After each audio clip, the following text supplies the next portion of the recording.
ఎదుటి వ్యక్తితో ఏదైనా అవసరం ఉంటే ప్రేమ ఉన్నట్టు నటిస్తారు, అవసరం తీరిపోయిన తర్వాత ఎంతవరకైనా తెగిస్తారు వారిని బాధ పెట్టడానికి. స్వార్థము, సంకుచిత స్వభావం పెరిగిపోతున్న ప్రపంచంలో మనం ఉన్నాం.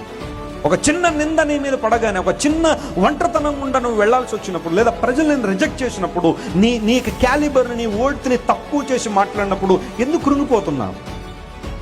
మనుషులు కాదు కదా నీకు విలువనిచ్చేది. ఈరోజు మనుషులు దండలేసి రేపొద్దు నిందలేస్తారు. అదేమన్నా ఆశ్చర్యపడే విషయమా?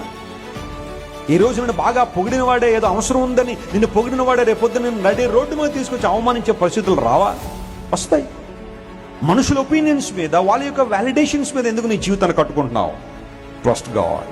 నీ మీద నిందలేసి, అవమానాలేసి, భయంకరంగా నీ గురించి మాట్లాడి, నిన్ను సమాజంలో చెడ్డ చేయాలని ప్రయత్నం చేసి ఎంతో మంది నిన్ను విడిచి వెళ్ళిపోయే పరిస్థితుల్లో మనుషులందరూ నిన్ను వదిలిపెట్టి వెళ్ళిపోవచ్చు. ఇన్ఫాక్ట్ నువ్వు ఎవరినైతే ఎక్కువ ప్రేమిస్తావో, వారు లేకుండా ఉండలేని అంటావో, వారు కూడా ఏదో ఒక రోజు నువ్వు విడిచిపెట్టి వెళ్ళిపోవచ్చు నిన్ను అవమానించే.